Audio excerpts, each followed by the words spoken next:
Welcome into the Fantasy Football Lab. We just finished a first week. We got one game left. Nate, how you doing? Dude, so good because the guy that I called out as him this is must actually be top him. on your list to mention. Yeah. So yeah, I don't know if I can do any wrong right now with some of these hot takes. So I'm feeling good. No, it was a great week Yeah. one. I super stoked on just having football back, but did not disappoint this weekend. All the way up to Sunday night. I don't know if Monday night can live up to Sunday night's billing or Friday night for me. So these primetime games have been killing it so far. We'll see how tonight goes because Bears Vikings. It's got some storylines. I'm not as excited about it as Ravens Bills, but we'll see what happens. Well, we have gotten to 120 subscribers, so thank you. We're on our road to 150. Yeah. And this is a podcast that we'll do some stuff like reactions of the weeks like we are today. So that's what we're covering today. What do we think about what happened? Like how are we feeling about some of those people that we have on Dynasty or in the regular season? But we bounce between all different league types. We do different types of strategies. People a stash. We go out throughout the year, draft strategies at the end of the season, like different league types that you can do for postseason or throughout the year. So today, though, is the main focus is that Nate and I, one day we just started recording. We'd be talking about this anyways. So if you're along for the journey, still 100% reply rate to our comments because we love having the conversation. That's why we do it. We like the community. Yeah, absolutely. Going in to week one reactions. But first, a word from our intro.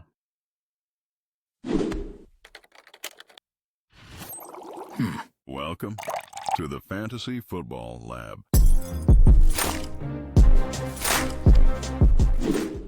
And you alluded at this, and we can kind of throw out Daniel Jones here because you alluded to it, but you deserve a lot of credit for it. Even if it's just this week, your pick of saying Daniel Jones is him this year as your bold prediction. Now, we have our bold predictions episode. Go in and check it out. But that one was huge. I did not believe in you. I saw some path, but there's not you were very confident in it, and I was not. And we were in a few drafts together, and I stared down Daniel Jones. I was like, I'm going to take him just to piss Nate off. And then I couldn't pull the trigger because, truthfully, I wasn't all the way there with you. But he balled out. So I think some of the stats were it was, I think the first 7 possessions, 7. Yeah, touch or scoring drives. He's the first player. He's the first quarterback. I think I want to say ever, but there was probably a timeline here. I think 1991 was the data line where it went back to.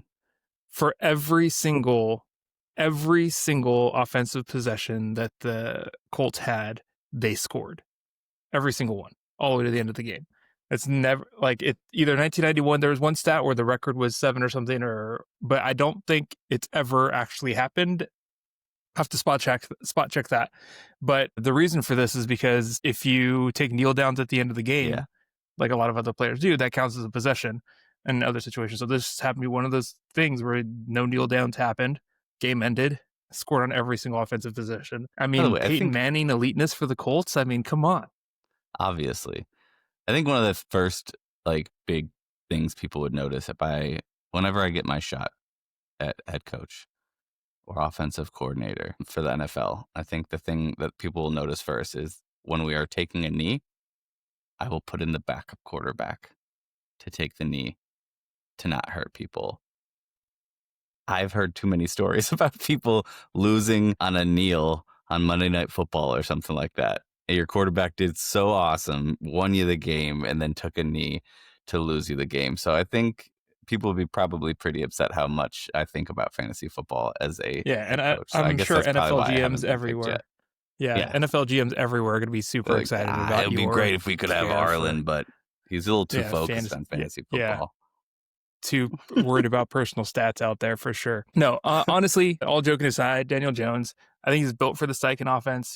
He is efficient enough with the weapons that are necessary out there. Made our boy Warren look good. One of the few rookies that played out this weekend. Him and Egbuka and a few other folks. We might talk about rookies a little bit that that showed up. Yeah. I don't know if we want to call them disappointing. I think we're going to talk about some of the folks that we can Sure. fact or fiction about with all the rookies that are out there. But yeah, I think Daniel Jones is a story to watch. I am willing to move my hot take up a little bit after yesterday's performance. So it was a top 15. He's a starter. Top 12 starter. If he's in, I'm saying top 12 by the end of the year. That's all it. right. I don't know. Let's make hot hotter.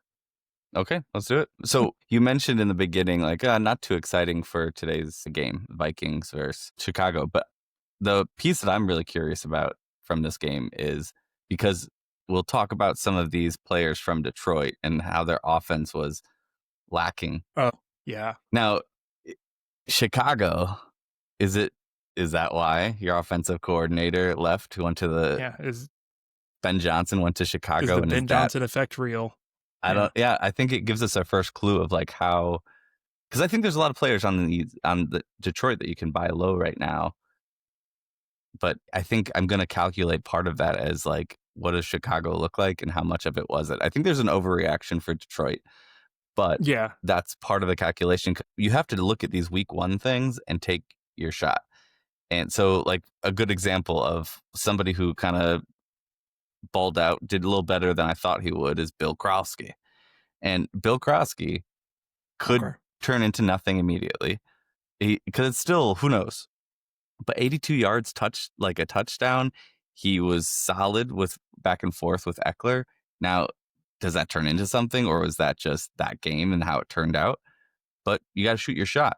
So that's one of those players that I'm probably just shooting my shot and saying, all right, I'm going for it and seeing if that is going to live up, if he's going to continue performances like that. And that's what these are about. Like, these players that we love as rookies coming in, they're probably a great buy right now, even though there's some that are close enough that people probably aren't trading them away. Mm-hmm. Like, or the Bo Nixes of the world. Like, we'll talk about these players and how horrible or great they were, and if this is something that we should overreact to. Is there anything in particular from this last weekend that's got you, other than Daniel Jones? So that's the Daniel Jones. That's your excitement pick. Yeah, that's my excitement pick. Is there anything else? Yeah. Is there like a pick that you are kind of freaking out a little bit about? I think you just called it out, actually. And so you're going on the Chicago side of it. I think, and I called this out during one of our drafts, and we recorded the draft. It was a long episode, so no shade for all the people that didn't watch the whole thing.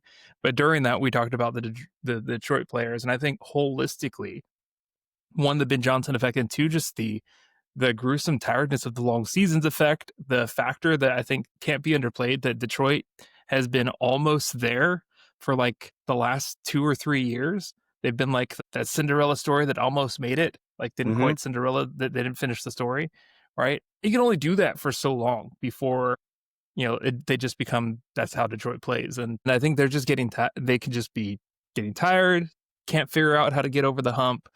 Ben Johnson's not there anymore, and that showed up a little bit in their offense yesterday. I think there is something to be said about who they were playing, right? So there's a lot there too. Like, that defense is no joke, and the Michael Parsons effect is real. But yeah, I'm nervous for most of those players, though. I think Detroit is taking a step back, despite how week 1 went. I think that was just a sign of things to come. And I'm nervous for my boy Amon-Ra St. Brown, because if you weren't Laporta yesterday, you underperformed. Yeah, he actually, he did better than I thought. But yeah, I'm a little worried about them, but I'm not reacting yet to them. So I'm thinking about it, if that makes sense, but I'm not going to be. I traded for like Gibbs the morning of, a few minutes before the start of the first game. I traded for Gibbs, and in a redraft league, and I'm not really that nervous about him. I think he'll do better. He did have 10 catches as a running back, so that's still huge, but it just didn't produce in yardage. So I think that there's players like Jameson Williams. He has the extension. I think he's going to be fine, but the main ones you shouldn't be, like St. Brown, Jameson Williams, Gibbs. I think they're still good, but I'm watching. Yeah. I don't think they're going to not be Jahmyr Gibbs is not going to be not the RB1, right? He's still going to give you RB1 numbers, but he's not going to be that elite guy. I don't think he's going to be that elite guy that we all expected. Was he worth the number 4 or 5 draft pick that you got him for, or whatever? For me, like, I was excited and ecstatic that in one of our super flex leads he fell to me in the second round. But I still don't know how it's going to play out. At the time, it seemed like a great value, but we'll see. Yeah. There's That sad also news leads. too. Go I'll ahead. go for it. No, go I was for going it. to say Kittle gave the touchdown before he went out, but hamstring injury, which for normal people is like a month plus a few weeks to build back up. He's not normal. I don't know what it's going to be like, but if he plays, I mean, you're not confident until you see it again. You're not going to not play him. Yeah. But who knows how long that's going to go. Yeah, and the scary thing with him, the hamstring, and I'm by no means a medical professional, but with these soft tissue things, they take forever to come back in, and they linger. One, he can return to play, but he may not return to the same performance. And one of the things that he does at an elite level and why he's on the field so much is he could just be turned into a run blocker. He's just going to be a blocking guy. And if he can do that well, that'll get him on the field, but it doesn't necessarily mean he's going to be out there to run pass plays and stuff. So we don't know what it truly means, like you said, when he gets the green light to come back. And sketchy because I had him as one of my top 3 elite tight ends to grab this year. I did too. I don't have any shares of him. I think people got wise by the time I drafted, where he was pulled a little earlier than I kept trying to push it. So kind of thankful, but hopefully he'll come back into form. The number one, and I'll jump to the person that I'm probably selfishly most worried about because of my recent trade in Dynasty. I didn't have huge hopes for him, but I was hoping that Kenneth Walker would show up week 1, put a lot of doubts to rest, and then I could sell him. And because I think there is always that injury concern, but there was never the concern of performance when he's actually there. When he was there, he was going to perform. But Charbonnet taking another year and then having that share last year that while Walker was out, proving himself, coming back, and the split was not great. Not great for Walker, 40%. And not just the split, but the Charbonnet looked like he was a better fit for that offense. Yeah, and you never know how much of it is organizational speech, but they've been saying for a long time that they like Charbonnet out there, right? So the last couple of years, you heard it in the whispers, like Walker is kind of a dead man walking with. It felt like that way. I'm not saying that was harsh, but it just felt that way with how much they were talking about Charbonnet the last couple of years. So not surprised, almost 60% of the snap share. 58 or whatever it was. So it could be a change in the guard. He got the touchdown. I mean, it could not be a change of guard. It could just be a more legitimate split in an offense that I don't know can create a Montgomery and Gibbs of last year. Yeah. Hey, that's still great for Walker, though, if you have that sort of performance. But I don't know if they can get to that. Like the Gibbs Montgomery, I don't know if they can get there. I think it might nerf both of them. And for Charbonnet with the draft value, that's fine. With Walker and the draft value, it's painful. And it's not only the upsides capped, but the floor got lowered down. I had one draft where I panic drafted Walker. I know.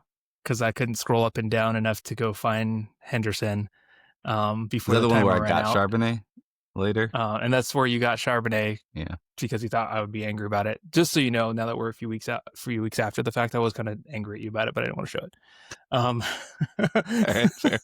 Just calling that out. But speaking of foggy running back situations leading up into week 1, how about Mr. ETN? Yeah, so that was one that I was keeping an eye on, and I didn't know if it was bold enough to put in a bold prediction, but I planned on taking him in a lot more places, and I kept pushing it. I took him nowhere. I kept pushing it too far. There's just so much talk about the other guys, and they were acting like ETN was going to be nothing. And for the value where you drafted him, if he's just a solid part of the plan, what a value. And that helps you tremendously in your dynasty. You've got a solid running back squad. But ETN, I couldn't definitely surprised more than I thought. He did way more than I thought he would do. Yeah, I definitely tried really hard this offseason to trade him away. He was on the trade block for a long time, so thank you to all of you. Cheers for not accepting those trades that I sent out, at least after week 1. But the guy went for 19 fantasy points in our structure, and that's almost 20 fantasy points with only 3 receptions and 0 touchdowns. You know how much run that means he took? Like 143 yards rushing yesterday, which is insane. So Yeah. I'm stoked on it. Happy for him for this week, but you never know what's going to happen. They might take the hot hand approach. Tootin might go off in a couple weeks. Tank's still there, so you never know. But if it happens right twice now, it's his back room in a row, you should sell him. Yeah. And maybe not redraft. Like, you do what you want with redraft because you got him for such a value. But in Dynasty, if I was in your position, if it happens twice in a row, I would probably be looking to sell him. If somebody's going to pay thinking that that's going to be normal and he is the clear winner of it, because we do have rookies coming in and they will throughout the league do better than in week 1. So let's talk about a couple of those rookies we've got. And these are people that I feel like we should not be worried about. We've got Hampton, had a tough matchup against KC. I didn't expect much more than this from him. And he looked good. He looked really good while he was like out there. He looked great. Yeah. He was dragging people. Like, people were obviously. Yeah, there was a couple where there was closely. everybody, one of those ones where you're like, oh, that's a different kind of running back. And I saw something like that multiple times. So I'm good with Hampton. Henderson, I'm also good with. I think he'll never be the guy to take the goal line because of his size. So you'll still have Stevenson in there. But I have no fear about who I think Henderson is, and that he's going to be the clear-cut lead running back in that offense. So who are these? I feel like you're leading to rookies that you're worried about. So who are you worried about? Genty. No. So come on. I don't think I'm worried about any rookie running backs yet. Caleb Johnson is the obvious one to pay attention to because he got 1 carry, I think it was. Obviously, he did really poorly, and I don't know if it's going to continue. I don't think I'm really that worried about him yet, but maybe that's because of investment cost of him. Warren signed the contract extension, I believe, right? Was that like right before? Yeah. He's obviously going to be a part of it. I didn't think that Caleb was going to take over fully, like right away, and be the guy, especially after Warren signed it. But the no usage, well, let's see what he does with usage. That's all. I mean, one carry is telling, obviously, but he was only out there 4% of the time. 4% snap percentage. Like, that's if he was like out not there out a there lot, decoy or blocking, none of that. He was if he was at least out there a lot, if the opportunity was there, but he was out there for other reasons, or he was earning playing time in other ways and they just didn't use him as a runner, like, I'd feel one way. But he was out there once, he lost yardage, and didn't he fumble and recover his own fumble? Wasn't that a fumbled ball? That makes sense for the stat line. I didn't see that, the fumble. I wasn't watching that one, but which would explain why he didn't get any more snaps after that. But yeah, he could have just been punished. I don't know where it was in the game, so I would have to look at that, but that could be part of the storyline of just trying to teach them a lesson. There's these old school coaches. Tomlinson is like one of the greatest old school coach, but there's this like habit of, if you fumble, you are out completely, which I get if it's a fumbling problem, but if you make a mistake, I think they bench him a little too quick.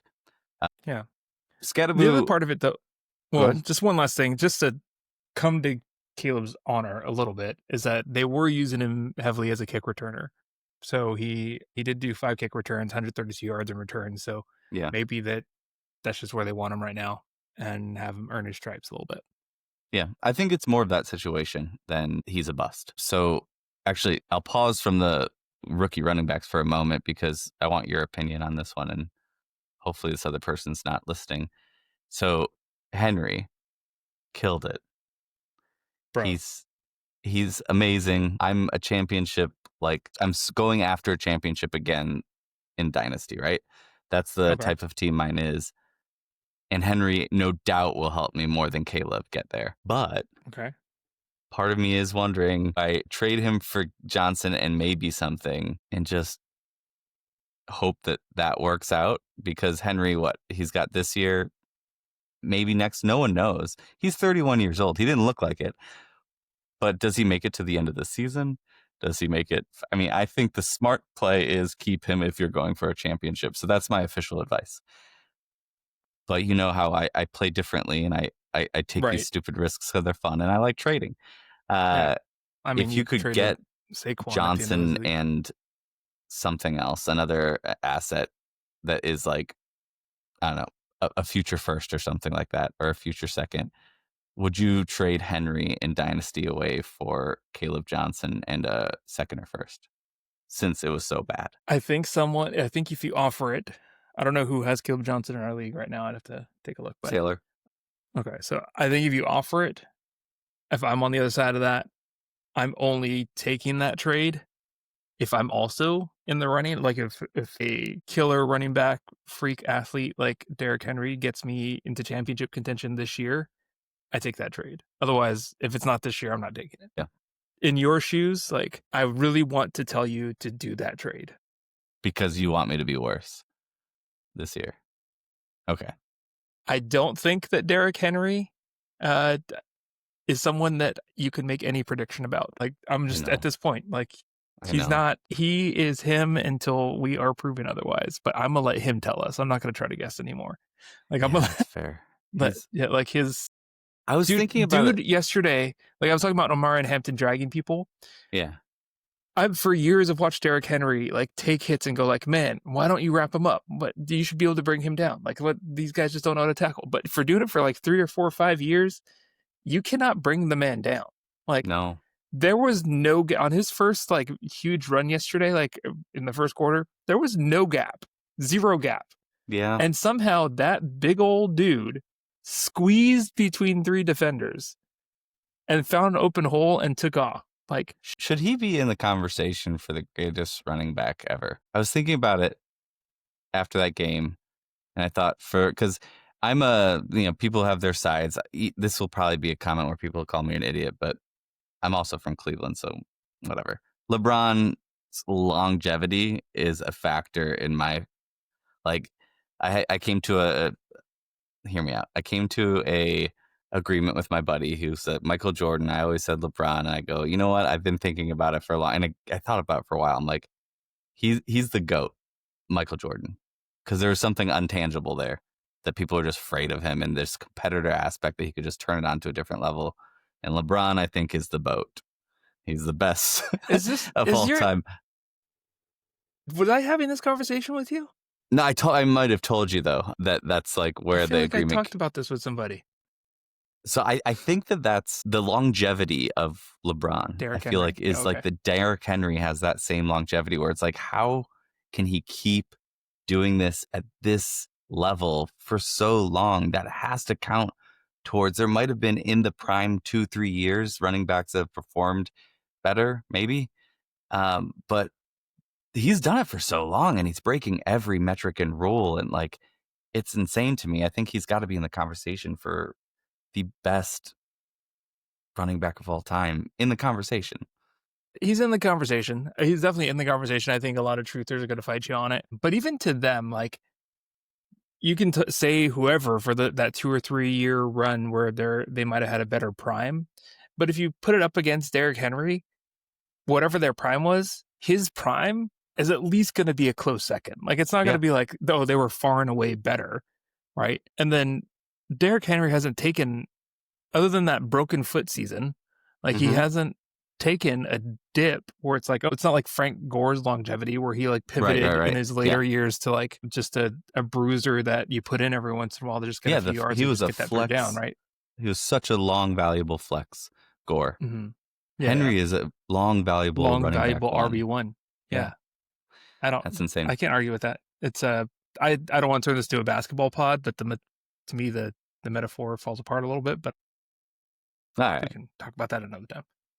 So Scadaboo, I'm also not worried yet. Tracy was the main one, but Scadaboo showed enough that I'm still interested in him. So kind of as a quick answer of like the people you might drop: Johnson, Scadaboo, possibly Golden. Give your rookies a little bit more time is the general statement here. Just give them a little more time and see what happens, because we really don't know. Let's take a look at some studs that made me look dumb and maybe you have a couple as well, but I think the number one that jumps off the page at me that makes me feel like I missed something, I think Keon Coleman, 112 yards, touchdown.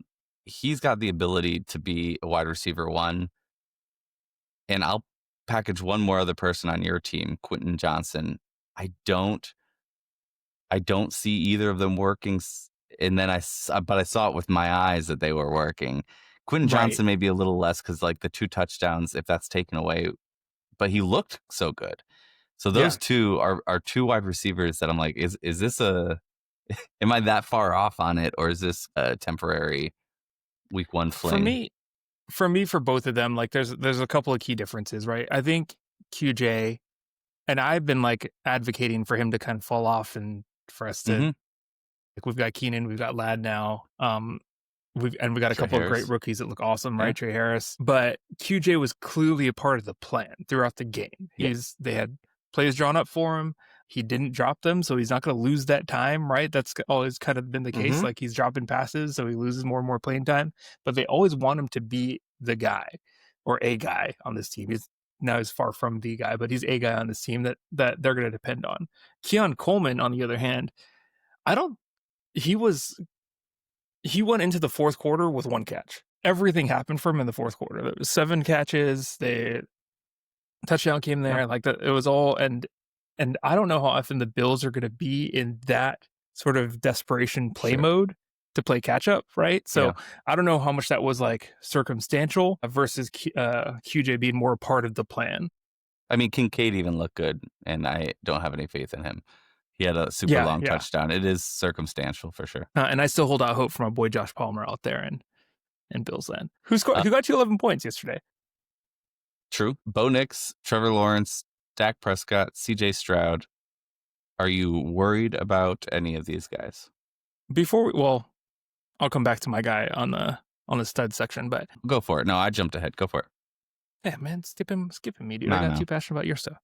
I do have to like kind of eat some crow here because there's someone I avoided like the plague throughout many drafts where he was sitting there for me.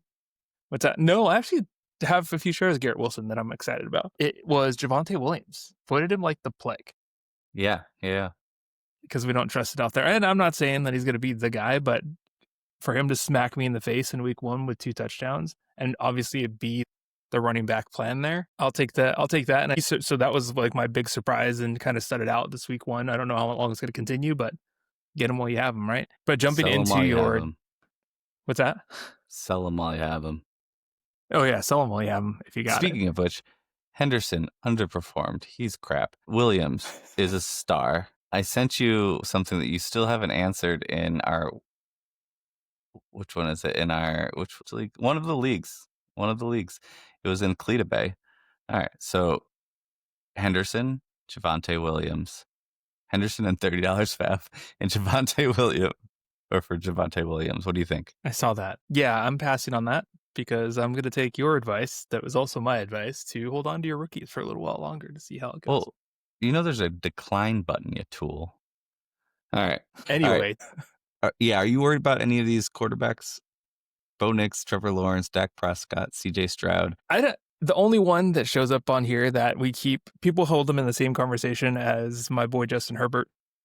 That's Trevor Lawrence. It's on the board for me that we haven't seen it for long periods of time. Yeah. He's got weapons. He's got a lot of options there. And it's just not sexy when you're watching it play. It's like not an inspiring play. We've seen what Bo Nix can do, and that's exciting. CJ Stroud hasn't been who he was his rookie year, but we've seen the talent there. I'm not super nervous about it. He's got talent around him to make it work. Dak isn't going to be as bad as he was yesterday.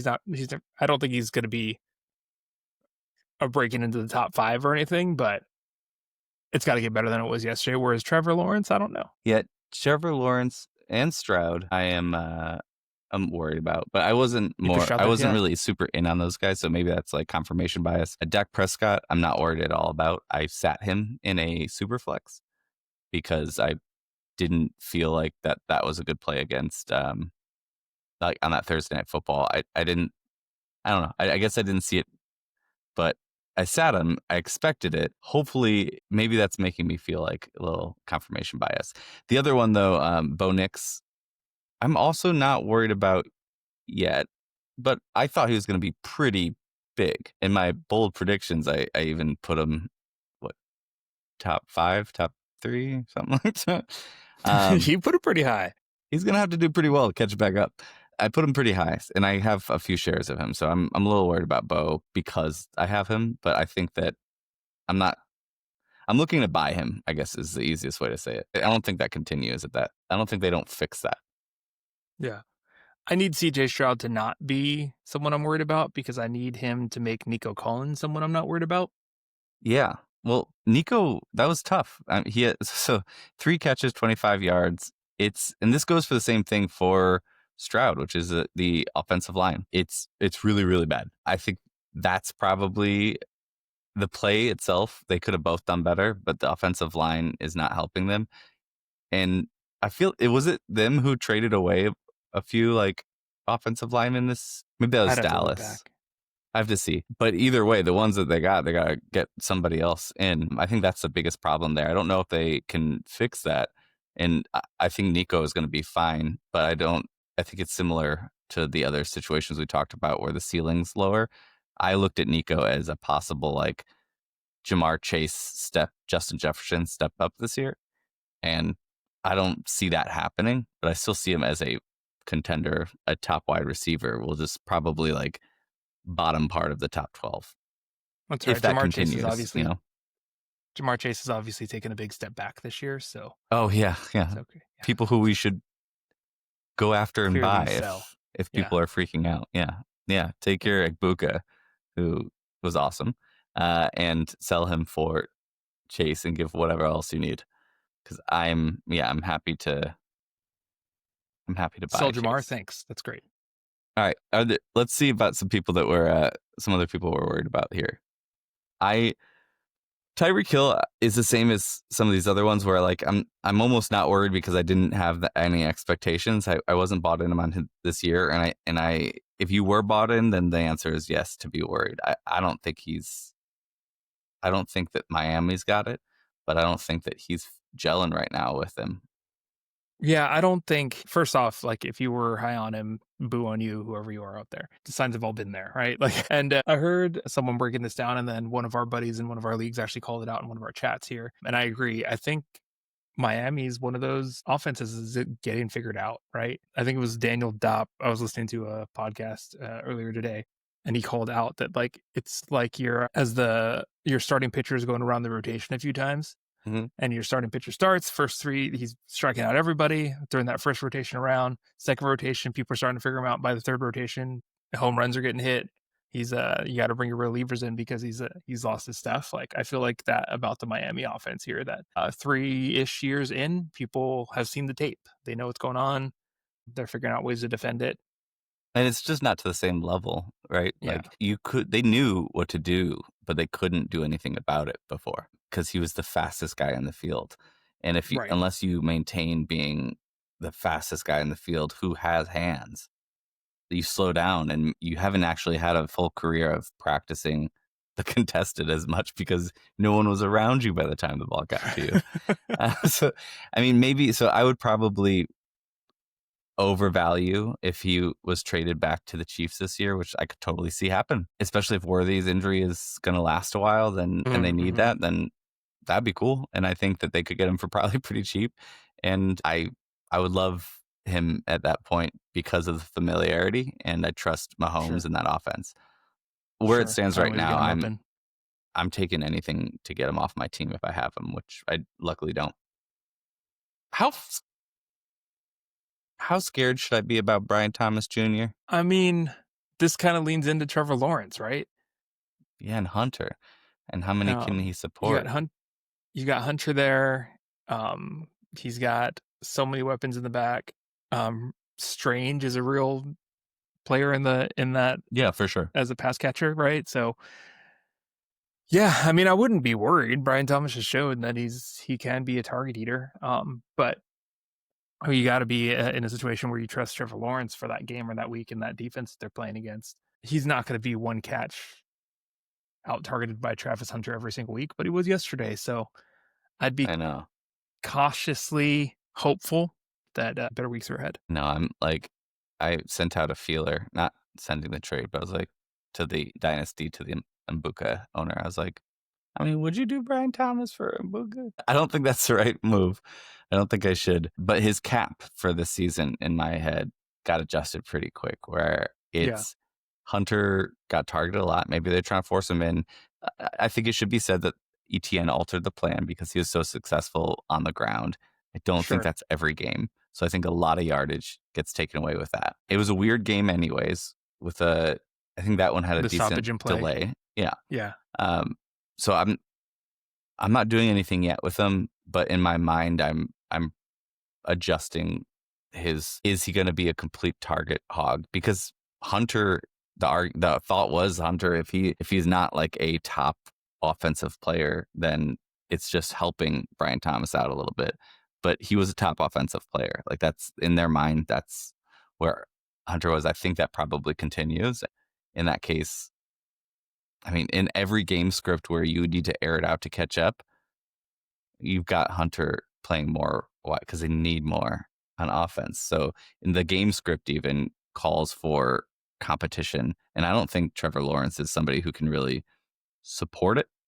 I'm not calling the demise of Brian Thomas in any way, but that's important to pay attention to and to lower some expectations on. Yeah, I mean, to be fair, he lost in target share by 1 target, right? So Travis Hunter was out there for 8 targets. Brian Thomas was out there for 7 targets. The snap share was higher in Brian Thomas's favor.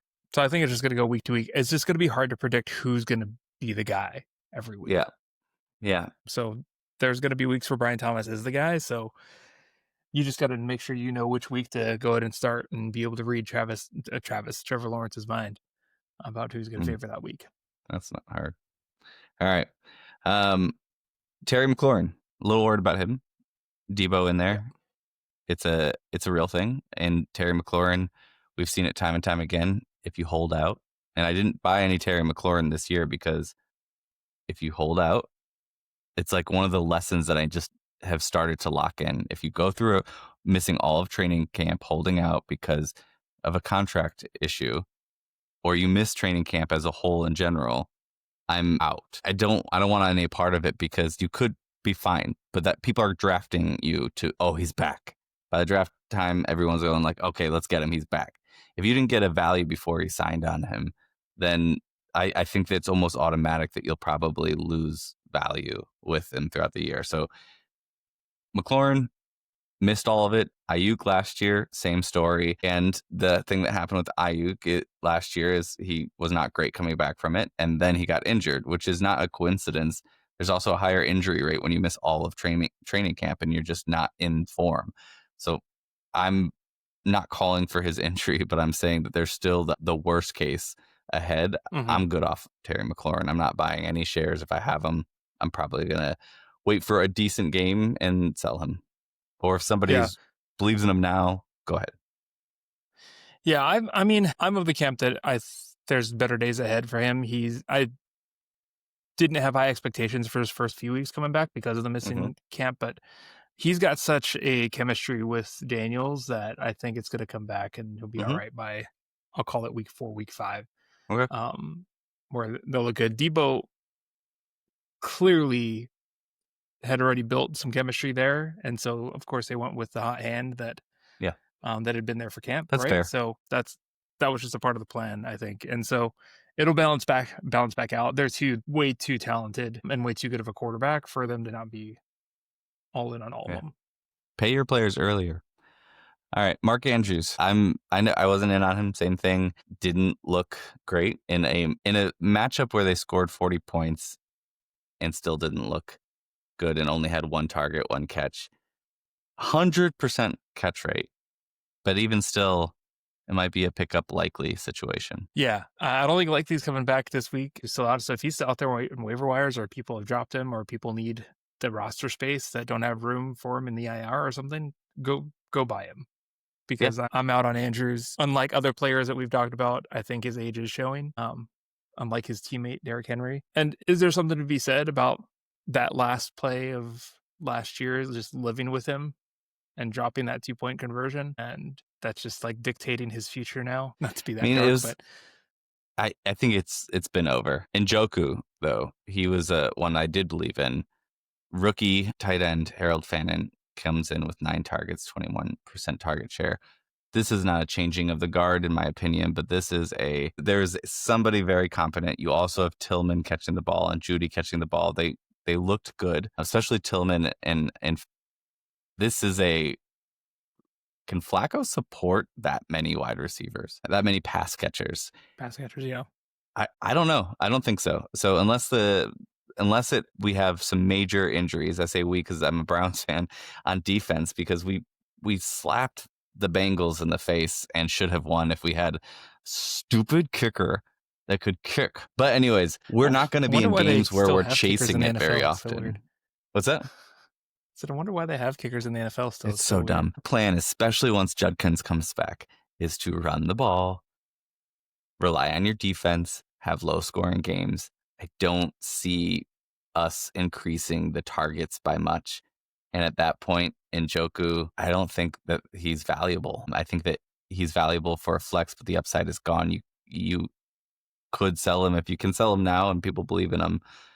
You can hold on to him if you just need the whatever tight end and you're not getting good offers. I wouldn't be dropping him in any case, but I'm kind of pessimistic about him now, where I was very excited going into the season. All right. Well, this has been fun going through our duds and our studs here. Do you? Yeah.